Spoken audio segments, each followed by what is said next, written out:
Now, have you ever heard someone saying, I would give up my life for that person? You know, if there was a car heading toward them, I would just race out in the traffic, I would push them out of the way, and I'd protect them.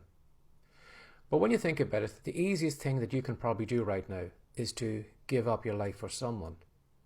Now, what I mean by that is, would you actually live for that person?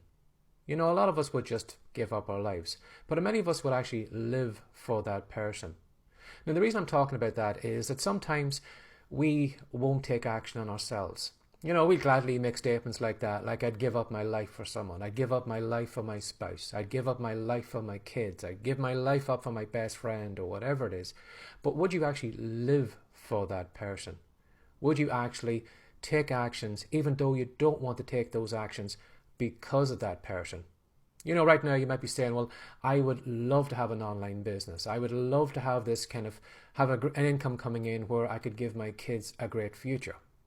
But because you're looking at it from your point of view, what you're thinking is, oh, it's going to be so embarrassing for me to show up and do TikTok videos, or I'm going to have to put time aside because I'm going to have to write blog posts, or I'm going to have to learn things, and all this is going to be so uncomfortable.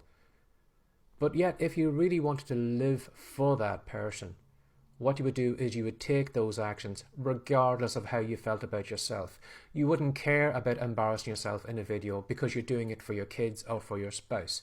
You wouldn't care about sitting your butt in your seat for 2 or 3 hours, maybe this evening after work, learning a new skill, learning about AI, building a website, writing some blog posts or whatever, because you're doing it for that other person.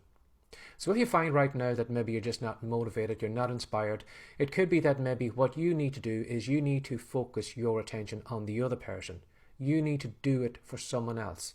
You need to record those videos today because you're doing it for your kids. You need to write your blog post today, not for you, but you're doing it for your kids or for your spouse or whatever it is, or whoever's important in your life. You know, sometimes we will do far more for other people than we'll actually do for ourselves. So if maybe right now that you're just not doing the actions you'd like to do, it could be that maybe you're just looking from your point of view. You don't want to do it for yourself. So how about maybe just doing it for someone else today? As I said, a lot of us would gladly kind of throw ourselves in the way of danger to protect someone else, but how many of us would actually live for that person?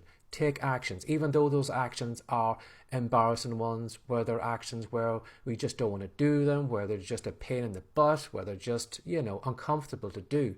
Would you take those actions for that person? Give that some thought today. Have a lovely day. Bye-bye.